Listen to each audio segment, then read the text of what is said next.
Independence, Part 3, read by Congressman candidate John Kitover, 16th District, Illinois. He has combined with others to subject us to a jurisdiction foreign to our constitutions and unacknowledged by our laws, giving his assent to their acts of pretended legislation for quartering large bodies of armed troops among us, for protecting them by a mock trial from punishment for any murders which they should commit on the inhabitants of these states,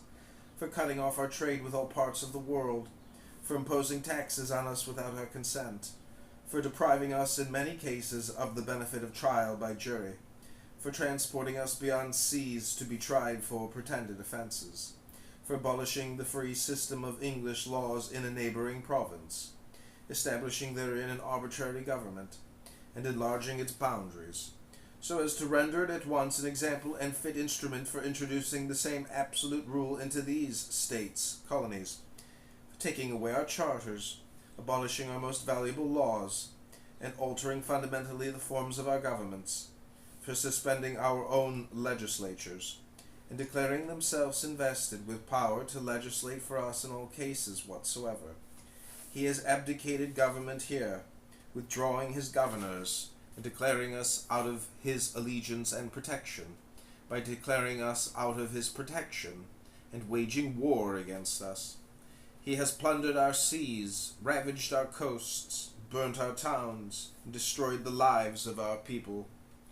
He is at this time transporting large armies of foreign mercenaries to complete the works of death, desolation, and tyranny already begun with circumstances of cruelty and perfidy scarcely paralleled in the most barbarous ages, and totally unworthy the head of a civilized nation. He has constrained our fellow citizens taken captive on the high seas to bear arms against their country, to become the executioners of their friends and brethren, or to fall themselves by their hands.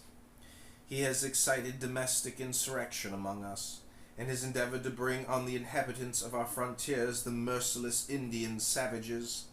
whose known rule of warfare is an undistinguished destruction of all ages, sexes, and conditions of existence. He has incited treasonable insurrections of our fellow citizens with the allurements of forfeiture and confiscation of our property. He has waged cruel war against human nature itself, violating its most sacred rights of life and liberty in the persons of a distant people who never offended him, captivating and carrying them into slavery in another hemisphere, or to incur miserable death in their transportation